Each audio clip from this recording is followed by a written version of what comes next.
is down, and they can bounce back and try and create some victories for themselves. But at this point, it's very, very early days. So if POL takes his time getting back onto the roster, they still definitely have a whole lot of hopes getting into that playoffs. And of course, this is the summer split. This is getting into Worlds here towards the end. This is the real split. This is where these guys really need to start focusing on getting to the top of the table, because you can't really be mucking around. We saw EDG picking some interesting picks, but you've got to solidify your top spot before you really do that. And we talked about Starhorn Royal Club a lot at the start of the previous season. We said, okay, they're doing very well because they don't have Name. But what we learned, especially towards the business end of the season, is that any points that you didn't manage to get earlier in the season, that much harder to pick them up at the end of the season when teams are really trying for different things, whether it's seeding, whether it's to try and get into playoffs, avoid relegations. When the pressure's on, points are that much harder to pick up. So even though you might feel tempted to hide strategies or try different things, you'll really pay for it at the end of the season. Well, ladies and gentlemen, we are, of course, well and truly into champion select here. Maokai and Cassiopeia have been removed on the side of RNG, and Alistair Callista on the side of LGD. And we'll see what RNG decide to remove. And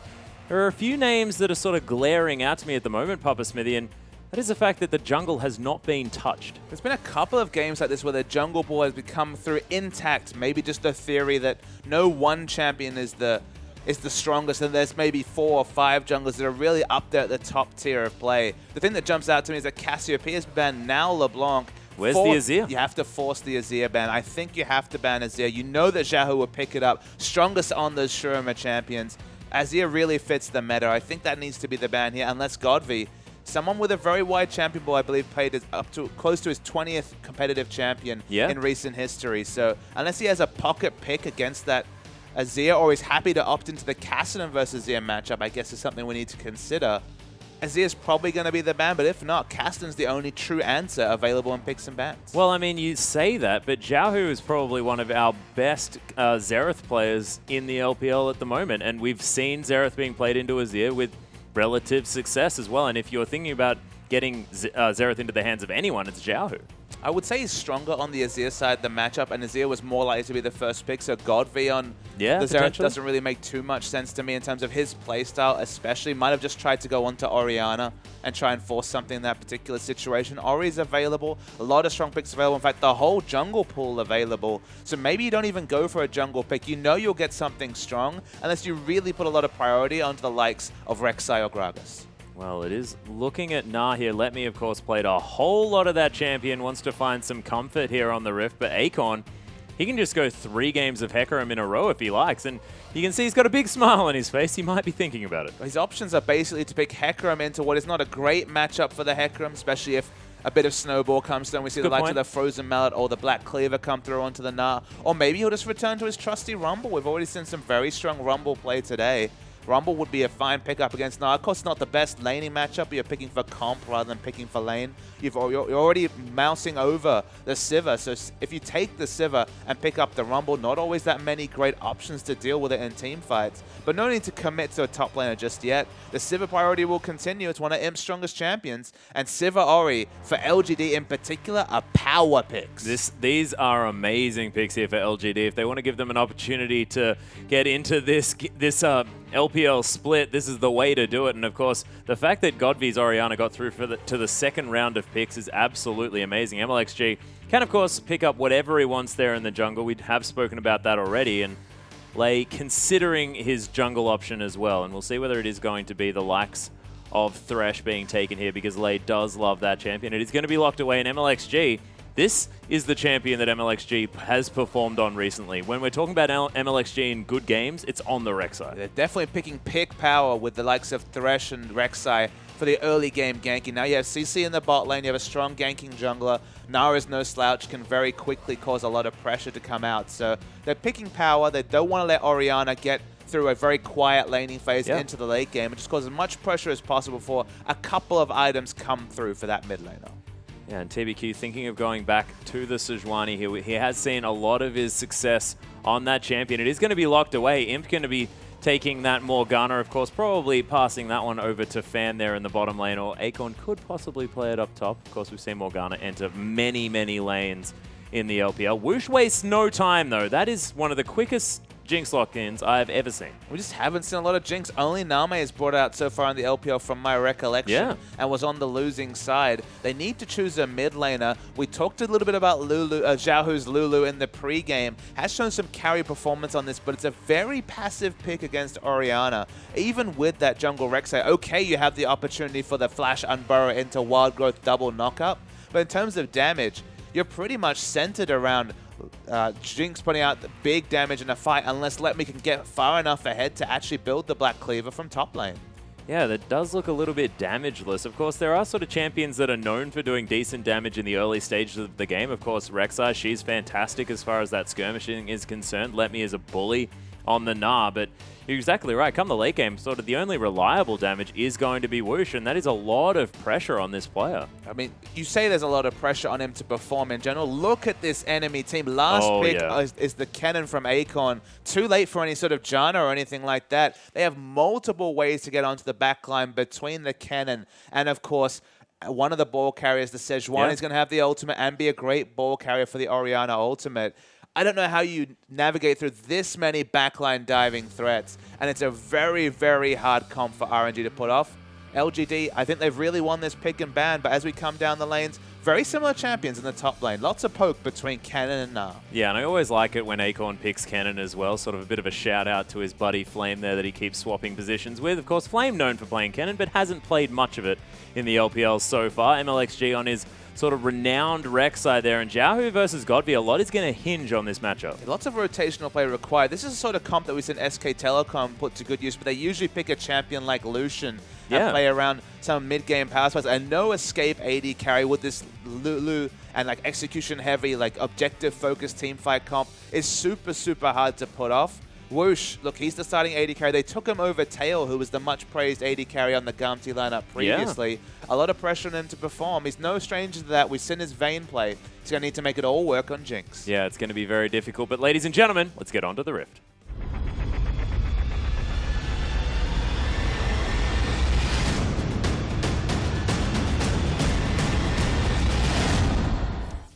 And here we are on to the Rift, ladies and gentlemen, with MLXG wandering up the lane. RNG taking on LGD for our third series of the evening. And we'll see whether RNG can make it off to a decent start this game because, as you were saying, Papa Smithy, a difficult comp to pull off. And LGD looked like, okay, we just want to press our R buttons at the right times and we're going to be okay. And it's one of those things where even if one of them doesn't work, if there's a flank ultimate coming through from Acorn, if it's Sejuani getting the Glacial Prison in, there's multiple different engage options available. So execution heavy in a game like this is such a risk to take. You can look at teamfights, you can imagine what a teamfight looks like for RNG, but so can LGD, and it's definitely the LGD of week 3 or 4 of the LPL, if you remember. Yeah. Where they love to run these multiple CC heavy comps. Yeah, and I have a feeling we've seen almost exactly the same comp, maybe sub out an Orianna for a Lissandra instead, and it's basically what we were getting from LGD in the middle of the split. And look, it was effective in some ways. Sometimes they would pick it into Janna and just hate their lives, but they last picked the Kennen this time and surprised our RNG to some degree. They don't really have any sort of peel against a Kennen in terms of a Monsoon or the Gragas ultimate to really opt into. Maybe just kind of hating the fact that they went for that Rek'Sai over Gragas because they just don't have that option, and Whoosh is looking pretty precarious on this Jinx. Yeah, it's going to be difficult for Whoosh to really make this one work. An early QSS might be coming out from this AD carry here on the bottom side of the map. MLXG starting off on the Grump, not going to donate any experience over to the bottom lane, but I want to talk about this top lane because Kennen and especially Mini Gnar, sort of the quintessential lane bullies. But now they're going against each other. Does this sort of neutralize the lane? Absolutely. These are both no resource, auto-attack focused champions in the laning phase. They're very similar. I mean, we remember the couple of schools of thoughts when Gnar was really at the top of the meta. People were talking about Annie as a counter pick for Burst. These champions basically do the same thing. Maybe Teemo would be a bit more akin to what what Gnar's up to, but they're very, very similar. So it should be able to match pressure. In terms of early item pickups, they've gone for Doran Blade over the Longsword. So definitely the more offensive, or the person looking to be more offensive, is Akon with that more lane-centric purchase. Yeah, actually, nice death sentence to land here on the bottom side as Lay didn't want to get into turret range. Imp throws out a boomerang. Nice, just the tip landing onto Whoosh there, putting him down to about half health. This bottom lane, I mean, it's not necessarily what you expect to happen in this lane because Sivir probably should be receiving a little bit more pressure, but is it sort of after the first AD items come in that this lane really starts to turn around? Yeah, Patient Time and I were talking about this. We've seen a lot of Jinx versus Sivir, and Jinx has kind of simply looked as a lane counter to Sivir. In a lot of ways, I agree, specifically after BF Sword, the trades get better and better for Jinx. The options that Sivir does have, though, is that her all-in is better than Jinx's. She does have the option to use the ultimate, try and just use the fact there's no escape. MLXG's found TBQ, forced to use that flash. The flash from MLXG, though, he's got the red buff, doesn't even worry about it, knows that he can secure the kill, and first blood for MLXG. This is what this guy does on this champion. And this is not something you frequently see, but it's a very smart move from MLXG. You know that Sejuani is going to be so low in the jungle. Well, Whoosh is going to fall down in the bottom lane here at the same time. Imp managing to pick up that kill. And very interesting things happening all across the board. And Fan, last turret shot is going to come through. Lay's flash after him for the auto attack. Secures it. And 80 carry 1v1s and support 1v1s in the bottom lane. Yeah, Lay managed to make Whoosh look good. Whoosh actually gets an assist out of all of that. We missed, of course, the play coming into it before. MXG looking for a lane gank, finding TBQ. Yeah, he was actually burrowed there, so TBQ probably surprising him just a little bit. The Tremor Sense senses for MLXG not working out quite so well, but he's going to make it out of there just fine. But, I mean, the big thing to consider here, Atlas, is that Lulu was able to push in Orianna. Orianna needs to wait to level 7 to 9 to actually have any sort of instant wave clear. Emma actually smartly understood that, realized there was so much space for him to aggressively invade the enemy jungle, found the low health Piggy and dispatched with him quickly. Yeah, and we've spoken about this, the fact that Sejuani goes down incredibly low in her jungle, and this is one of the first times that we've seen that really capitalized on. And it wasn't able to be both top and mid pushed in, so there still was an element of a risk. I still believe that Cannon had a better lane position than Let Me in that particular situation. But the overall result, Xiaohu pushes Godv under turret, MLXG so much free time and space, and it would have actually been with the Whimsy, Xiaohu would have been first to react. So they try and play around their champion smartly in this situation, and suddenly, big advantage to MLXG in the jungle battle. Yeah, and you've already mentioned this is a team comp that's sort of very cerebral in its play style, and already they're showing intelligent moves. They need to do this. They need to get a big advantage because there's just so many different ways to deal with Whoosh in the late game. And you kind of jokingly talked about the early QSS. The big reason that Whoosh can't do that is there's not enough damage on the other members to go for anything other than the most efficient AD purchases possible. Yeah, well, so far starting not so strongly in that regard, picking up the extra Doran's Blade just to make sure he's got some lane pressure. He's going to put him behind a little bit as far as that first BF Sword item is concerned, but if you can afford him any pressure in this lane, he's definitely going to be doing it because the Jinx that falls behind, especially when there's so much pressure, going to be difficult. Nice use of those rockets to make sure that Imp doesn't want to put on too much pressure here in this bottom side, and Godv taking a lot of harass here from Xiaohu, who's just relentless with those glitter lances. Yeah, we talked about the fact that it's a defensive lane choice. You can still be very aggressive. The big difference between Lulu and other champs, you don't really have kill pressure. Not taking Ignite, you're actually taking the Summoner Spell Cleanse as defensive as Summoner Spell as you can. No offensive utility in the cleanse. Imp takes a lot of autos, but just going to be a situation where Lay's trying to buy a bit of lane presence for Whoosh. Yeah, Lay really playing this one as best he possibly can to try and give Whoosh some time to farm this one out. But you can see it is working very effectively. He's died that one time, but he's still ahead in the farm. The trades have really worked out for Whoosh. Imp's tried some all-in trades, obviously successfully since he's picked up the kill onto Whoosh already. All-in trades are fine. It's just those poke trades that are so poor for Imp. Even if he hits the Q and a couple of autos, you know that once you switch out of the machine gun form into rocket form, with all that extra range, Whoosh is always going to get multiple extra auto attacks and really stick the trades against him. Yeah, TBQ actually going to discover MLXG on the Dragon here. Did manage to get it down to about half health, a little bit under there as TBQ does clear out the vision. So no sneaky dragons to be had this time from RNG. It was worth a shot. CS value is very similar across lanes. Only big advantage between Jinx and the Sivir. 10 CS is probably what we expect in this matchup, given how well it started off. And mostly that's been, again, Lay's pressure. He was really smart to pick up that kill. Oh, yeah. Under turret, the Ignite coming through, and also was just on time to get the assist onto Whoosh, and that critically got a couple of extra potions in the inventory and helps with these trades that come through from Sivir. Yeah, and it's interesting, actually deciding to forego the Sightstone and picks up the mobility boots instead, probably wanting to move around this lane. And when you're talking about the likes of Gamty, you're thinking Sync Dream. Of course, no longer on this side. Still in the LPL, ladies and gentlemen, just not quite on his, with his friends. There, of course, Tail and Sync Dream were one of my most favorite bottom lanes. But Sync Dream-esque, wanting to roam around the map and create some pressure. Causing as much pressure as possible is not the worst idea. MLXG already went and took out the Sejuani, now trying to counter jungle as well. 3 members there. Oh, Godby picks it up, though.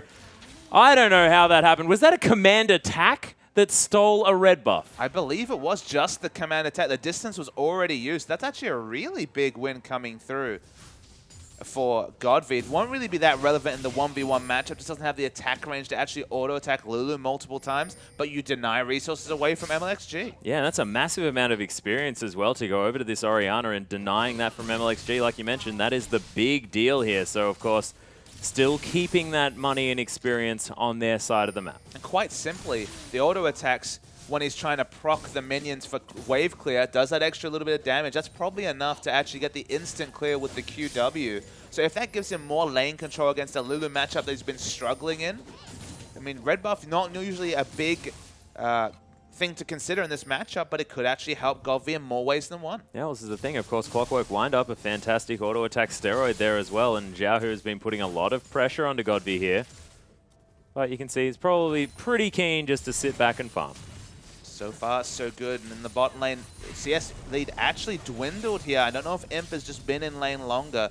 BF Sword has been purchased by Whoosh, but 70 to 75 is very competitive CS between these two when there was a 10 CS advantage not long ago. Yeah, still 7 CS to clean up here, so is going to be ahead just a little bit is Whoosh, but you're exactly right. The fact that Imp was falling behind quite considerably is a big deal, and double longsword here for Imp. So going for that Ghostblade Sivir build that we've been seeing rising in popularity. Doesn't necessarily mean it's going to be there, but might just have been a case of getting power. But I think you're probably apt in that particular situation. I was expecting more Brutalizer pickups on the likes of Graves when he's Sin, just because when you finish the Infinity Edge, you don't get the same burst in power as before. Now that's lost the extra 5% critical strike when you finish the ability. Going for, say, a pickaxe or a BF sword into Brutalizer gives you a lot of physical damage when you have spells like the Graves Q or the Boomerang Blade, as Imp is able to put out. So going to look for some bit of poke, and you itemize in that Avarice Blade that no Sivir player goes without. Yeah, well, this is the thing, of course. Loving to grab an Avarice Blade if you can. Whoosh able to clear out these minions very effectively now, and you can see these trades working out quite well for the Jinx now that the BF Sword is in the back pocket. And it seems like the extra Doran's Blade purchase worked quite well here for Whoosh, making sure that he could keep up the lane pressure. The bridging purchase, as you put it, seems to have done just fine. The purchase in the top lane, Akon is doing something we haven't seen on Rumble players in quite a while. He's actually going to rush the Rylai's. You didn't think he had enough CC before. He's going to have plenty of it now. Yeah, this cannon sort of with the perma-slow build. Wanted to grab that Rylai's. And of course, the build path is fantastic for Kennen at the same time. I mean, you want to find that extra tankiness just so that the first sort of dragon fight that you can use your ultimate in, I mean, you're not often able to complete the Zhonya's Hourglass, so you may as well be able to survive to stun people in that Slicing Maelstrom. And one of the big factors is that before you get enough bolts on your ultimate to stun up a team, there are situations you'll stun a couple of members, but you just won't be able to actually get the 5-man CC that's possible at level 16. But you will get guaranteed slows coming through from Rylai. So it's just basically guaranteed teamfight CC before you hit level 16 and have the prerequisite amount of bolts. And if you're using Kennen in an appeal situation, Kennen Vayne, for example, was a really popular duo in Season 2. It's even more CC for an enemy gap-closing champion, melee champion. Oh, and Jinx steals it away with a zap. MLXG is going to get caught there by the Dark Binding, but can take a bevy of different options in order to get out. And I thought it was MLXG going to steal that one away, but nope. Whoosh, locking it down with a zap. It's even worse than that because Acorn actually committed to using the teleport. Let me stay in lane. Is going to push this wave and probably get a lot of turret damage. And it looks like he's going to even take this turret.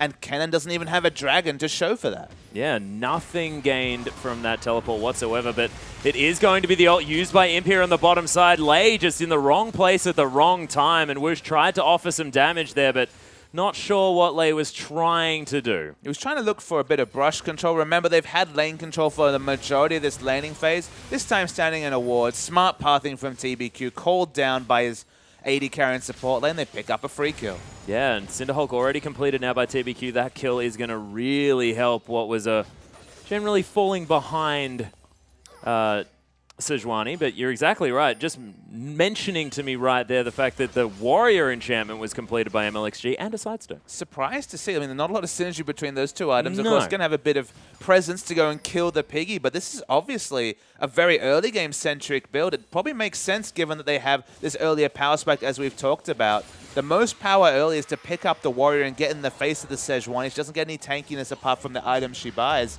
Maybe this is just extending what we've said. First 25 minutes, Warrior's probably going to be the strongest enchant option. Just try and use that window. But this basically closes the door on Rek'Sai being super relevant in the late game. Well, I mean, MLXG might have been considering the fact that, yeah, their team doesn't have a whole lot of extra damage. So pick up the Black Cleaver, pick up the Warrior enchantment, give yourself some damage. I mean, Rek'Sai does do a whole lot of work if you manage to get on top of someone. Cinderhulk, sorry, I mean, Kindle Gem into a Ruby Crystal does kind of scream out. Yeah. The Black Cleaver, that is the build path of that item. You're not pigeonholed into it. You could just build a Spectre's Cowl, for example, and go into the Spirit Visage, but this is still a very real possibility, and it's another champion that maybe will be a split push threat. If you look down at the items, now have been building purely magic resist. We expect that Kennen will probably itemize in an Abyssal Scepter at some point. Suddenly having to deal with a Black Cleaver would be a big hole in itemization that might be able to be abused later in the game. Yeah, potentially. I mean, MLXG might even turn it into a Locket of the Iron Solari if he wants to.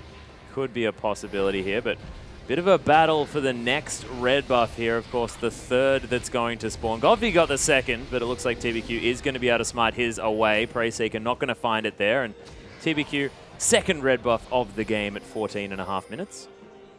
He does pick up that item. We'll still keep scaling. He's the one with the Cinderhulk, so into the late game, he will get 25% extra bonus statistics and even damage, because, of course, the Northern Winds has that damage component that scales off health.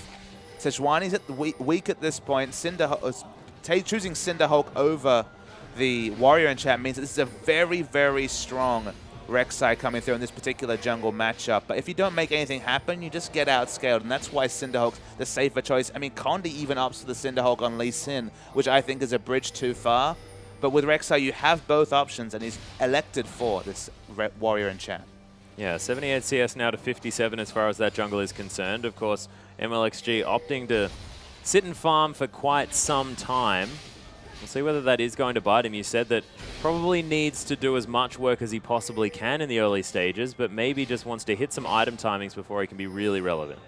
I'm waiting to see what he purchases. If it's the Phage, then it's probably going to be the more offensive choice. Doesn't really have gold for either item, so at the moment, we're not going to know either way. Of course, has that flexible option to look down. And given this game, I think you have to go for the Aegis Atlas. I think you have to go for the Locket, but then why do you buy the Warrior?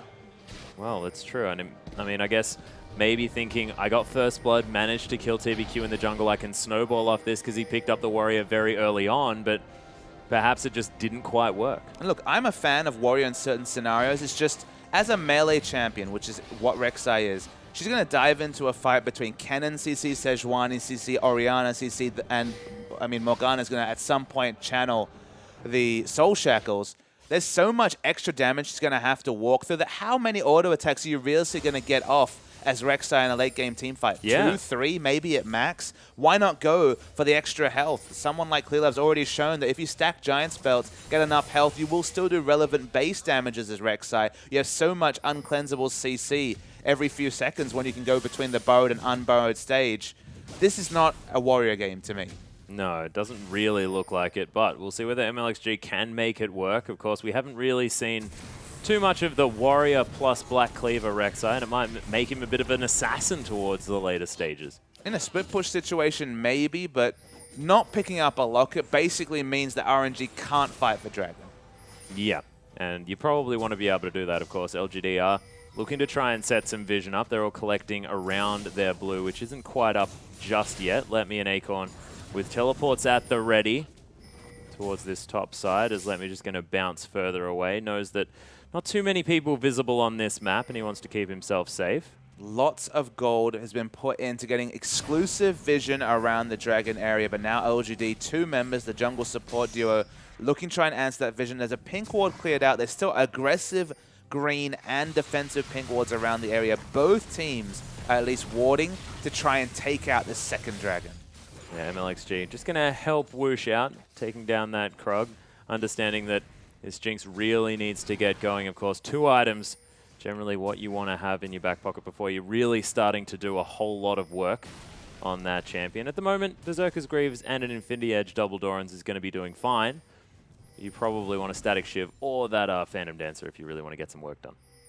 Speaking of item purchases, Lulu's just gone back, bought CDR boots, and now the new Sludge Rod, so we're going to be very close to 40% CDR, if not already obtaining it, and enough to build up whoever's in the front line. I have a sneaky suspicion, now that the Locket's complete, but with the Warrior enchant especially, build up MLXG, go for the double knock-up between the Unburrow and the Wild Growth, and just empower him, at least at this stage, to be able to negate most of the damage and do what should be considerable damage in the front line. Yeah, well, that's the thing. At this stage of the game, that Warrior enchant's still very relevant. Not a whole lot of armor built up by anyone. In fact, it's just a Ninja Tabe.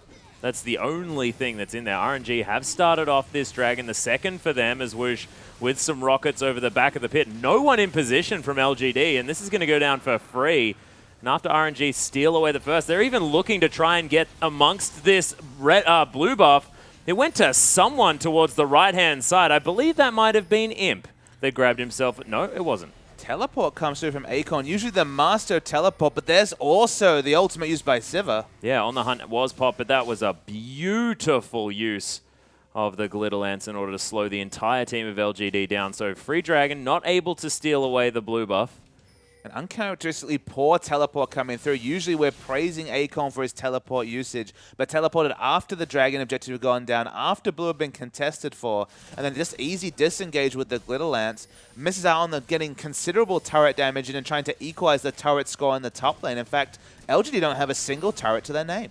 Yeah, unable to take anything here, of course. Mid lane outer turret was taken down just recently, but the bottom lane outer still up. Whoosh looking to try and put some pressure there. Let Me being very aggressive. He knew he had a lot of cavalry coming through. MLXG and RNG in general are using their power windows smartly. Can they grow a big enough one to justify the fact that they've got an early game comp and even went so far as to invest in an early game jungle item? All in the early game, it looks good for a time, but if you ever lose that big fight, you just worry that from there you can never really get back into a game. Yeah, and the fact that Godby is on his Orianna here as well has turned multiple games on his own with his fantastic shockwave use. And look, you give Orianna 2 items at any point, and it's a horrible thing to have to deal with. Must have enough gold for the new Sludge Rod. Yes, does purchase it and a pink ward. Let Me just controlling the wave in top. Happy to keep the freeze going. 3 turrets down and no real damage done to their turrets here. RNG, objective-wise, flawless game from them. 3 turrets to 0, 2 dragons to 0. Yeah, really looking good, and spoken many times that this comp is going to get harder and harder to use, but are they far enough ahead? I mean, 4,000 gold, nothing to scoff at, especially with sort of, it's only about these objectives. It's the only place that this gold is coming from. Is it going to be enough for this RNG lineup to get through and take a victory here? I think they've hit their part times. I think they've done what they need to do, but they haven't really gotten anything that convinces me that there isn't a time when LGD will outscale. They haven't broken the base. Not that that was a realistic goal from 21 minutes, but I mean, there's no lane that's ahead more than it should be. There's 20 CS advantage between Jinx and Sivir. That's to be expected as this matchup goes more and more in Jinx's advantage after the BF sword is completed. Competitive and slightly ahead in other lanes. They've taken the dragons and turrets that they've absolutely picked to do. It's just a question of, can they parlay that in the next 10 minutes towards getting those big win conditions? Things like the 3rd and 4th Dragon, things like a Baron, things like breaking the base. These are all super necessary because how many games have we seen where teams pick scaling comps and this got overtaken, the base broken? Teleports in though. This is a lot of aggression. Yeah, let me all the way up here. Oh, Fan dodges out of the way of the Super Mega Death Rocket, but Zhao who picks it up with a nice Glitter Lance, actually flashing over the wall there. RNG looking to make a massive move, and Letme just teleporting in exactly the right spot. Acorn not having teleport does pick up a turret in top to answer, but if they can take an inner turret, it's definitely a great trade for RNG. These are the aggressive moves they need to be making. They need to be on the front foot, because as we've mentioned so many times, this game will tip at a point. It most certainly will. Giant's Belt now completed for MLXG as well, and you mentioned he did pick up the Locket of the Iron Solari. I'm a little bit disappointed. Would have liked to have seen a Black Cleaver, but not happening just yet. We'll see whether MLXG does fit it into the build path somewhere, but I have to think it will be the likes of Arandu and Zoman coming through next. And that's going to be a very tanky Rek'Sai, regardless of the fact that the Warrior Enchantment is there. Maybe that Warrior going to help do a whole lot of extra damage here to Imp, mostly in these team fights. And the big question is, will this be an option moving into the next patch? Because Cinderhulk is going to see continued nerfs, I think, as we go forward. He sees a nerf on 5.9, probably scheduled for a couple more tweaks as we move forward. I hope there is a scenario where you can choose between Cinderhulk and Warrior on champions like Rek'Sai, who both have their advantages and disadvantages when you pick up those items. I feel like on 5.8, Cinderhulk's still the correct choice. But if you make Warrior work, if you force enough fights, if the enemy opts into engagements against you when you have this Warrior enchant and gets surprised by your damage, it can be a valid choice. The reason why I say that RNG haven't hit one of these tipping points that really builds them towards a late-game victory is that LGD just haven't fought, and that's probably quite smart because at some point, not fighting and then showing up with a Sejuani with 2 or 3 health items is a different complete situation for RNG. Yeah, and TBQ, of course, does have boots too in the Ninja Tub. He does also have a Sightstone in his back pocket as well. Synergizes nicely with the Cinderhulk. And I think as soon as Godvi picks up his Rabadon's Death Cap, or potentially the Luden's Echo if he wants to go that way, then LGD just say, okay, well, we've got the most devastating shockwave that we're going to have this game, and let's utilize it. Cannon's not interested whatsoever in going for a Zhonya's Hourglass, just stacking magic resist, not building for lane whatsoever, in fact, building for mostly disregarding this Lulu damage and building up Orianna and Sejuani's damage. If Kennen gets into the middle of a fight with the Abyssal Scepter aura running, it's been the Luden's Echo second. We're talking intense burst damage from Orianna. And setting up Godv to carry on Orianna, that's a winning strategy for LGD. Yeah, you're right. And this is the 2-item spike here for Orianna. Maybe not quite as fantastic as far as the utility is concerned when you pick up the Luden's Echo instead of the Rabadon's Death Cap. Shield's not going to be quite as strong, but man, you can clear waves so quickly. You can see those little purple bolts going everywhere. MLXG looking to put position around this dragon, and RNG, they need to watch out for this next fight. Okay, so we're waiting to see if it's contested. Fans poked out really big. Yeah, beautiful 3-man ultimate there from TBQ, though, but couldn't really start the fight. Imp pops the ult, but the Glitter Lance again for the disengage. LGD might need to get out of here because they've used a lot of their ultimates. And the big factor, Acorn channeling his teleport, cancelled by the Gnar ultimate from Letme, so not available to contest. Letme didn't have a teleport of his own, so did his job. And suddenly, the Cannon ultimate that's built for team fights will not be present. Yeah, Dragon getting a little bit aggressive onto Whoosh there as MLXG making his way in towards a flanking maneuver. LGD taking a lot of damage from this Dragon, but it's going down very, very low. Xiaohu trying to steal it, but TBQ steady hands on the smite, and LGD pick up their first Dragon of the game. So Acorn walks down, seeds the inner turret. They're going to try and push down the mid turret, completely out of position RNG. So mid turret for outer turret's a possibility. No, they just back away. The ultra safe choice chosen by this team, actually prioritizing a first Dragon over their top turret. I think that makes some semblance of sense. You might think, okay, but the gold trade and the vision. Whoosh, though, uses the heal to try and survive, but Godvi, his first shockwave, a pretty good one. Absolutely. That's Rookie tier. We saw Rookie do similar things, getting the kill on Mystic, that one IG the game against World Elite on Friday. MLXG trying to clear a bit of vision. One of the reasons why I say that it's important for LGD to pick up a dragon is that it forces this game to go later. Of course, the 5th dragon is now going to be later in the game if RNG monopolize the next 2. Later in the game is when LGD want to fight, and now the game's been forced to go at least 6 minutes later for a realistic win condition for RNG, because this team needs 5th dragon to really get rolling. Yeah, although I guess you've got a little bit more siege power with the long range of Jinx, but you're right, there's not going to be a whole lot that they can do, especially in a team fight, without the aid of something more, as Xiaohu's going to find Fan, takes off half of his health bar, but Imp and Godby standing on top of a ward, getting baited just a little bit here by Xiaohu. Lemmy continues his push. In all of this, the thing that's kind of lost, that's kind of surprising to me, is that Acorn's literally built for team fights the whole way through. He has not built for lane whatsoever. Remember, he's laning against a physical damage champion in Nah, and has built Abyssal Scepter and Rylai's Crystal Scepter, and of course, Hyper does a lot of percentage health damage, and Merc Treads. Like, he hasn't built any semblance of armor. He's built completely for fights and stayed very comfortable in the matchup, which just shows the general strength of Kennen as a laning champion. And the LGD's just looking to lose lane or fall behind in lanes, but be ready for that team fight phase. I talked about 35 minutes. I have a sneaking suspicion the next team fight, whether it's in 2 minutes or 7 minutes, is going to go more and more LGD's way. Yeah, and Godby almost level 16, almost level 3 Shockwave at the same time. Blasting one now picked up as well. And Orianna just scales more and more as this game goes on. And we put a Rabadon's Death Cap on top of this Luden's, and as well as the Athene's Unholy Grail that completely escaped me for some reason. Then this Orianna damage is going to be out of control. You're talking about levels. Level 16 achieved by Acorn, been picking up waves wherever he goes. Yeah, lots of stuns. So that's guaranteed stuns for the whole team. Into some CC afterwards. The slows from the Rylai's will also be a very strong situation. I mean, we're talking permanent CC. We're completely discounting the fact that Sejuani is going to throw the Glacial Prison into the wombo of the Shockwave. You're going to have to be so careful. You could say it's execution focused by LGD, but one of these members will get an AoE stun down, and if the other cooldowns are up at the same time, the burst damage is going to be huge. Well, if we're talking about RNG recognizing what they're up against here, we've got double QSS, and you would have expected that to come from anyone other than Lei, but Lei's got one. I think QSS is the way forward. Banshee Veil taken onto Nah. I guess Rek'Sai is going to accept her fate, just going for the locket and health.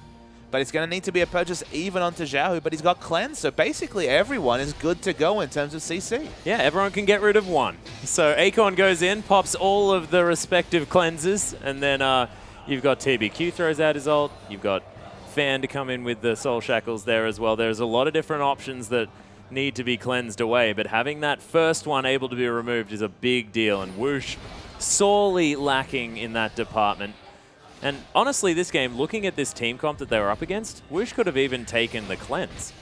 He could have. It feels like AD carries aren't willing to give up the 2v2 power of heal. Yeah. And the fact that it also augments your support, allows your support to play a bit more aggressively, knowing they're also going to get the heal as well. So even in situations where you feel like cleanse would be the optimal choice, AD carry is just too lane focused with their summons. I think that's the worst choice because they need to get through lane to get relevant items to do damage. It's a very early QSS from Thresh. Is that the right call? It does take away quite a lot of gold from what could have been a much faster Mikhail's, but he just feels like the utility that he's able to put out when he's alive is a relevant statistic in fights. Yeah, well, I like what Lei's doing, of course. Early mobility boots, picking up interesting support items.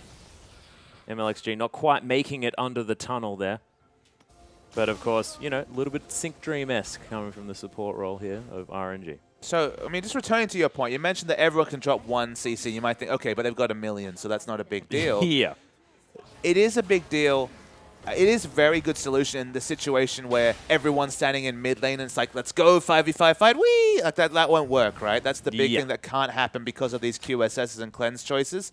So how do you work around that if you're LGD? You need flank wards. That's what we need to see is Acorn teleport flanking. He hasn't gone for home guard. He has actually gone for distortion, and Flash is very, very relevant on Kennen. But they need a ward for him to get a flank engage, just so that it's one of those situations where you can't run away from the CC because you've got Kennen coming from the back or from the side and Sejuani coming from the front. If they're going for linear engage or rushing down a wave, it's possible that RNG have enough tools to deal with them, so they need to really intelligently use the teleport from Acorn if they are going to get this team fight Wombo out.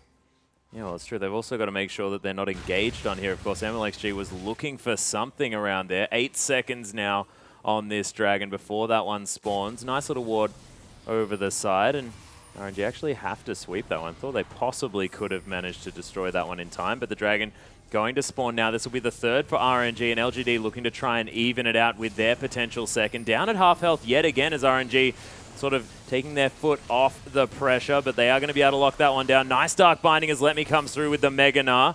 And LGD, they are just going to back away. So RNG locking down the third Dragon. That is definitely good, but of course losing that one means that it's not the fourth. It's not that little bit earlier as far as being able to win the game with that fifth Dragon win condition is concerned. You must ask, who's doing the shot calling for this LGD team? No PYL there.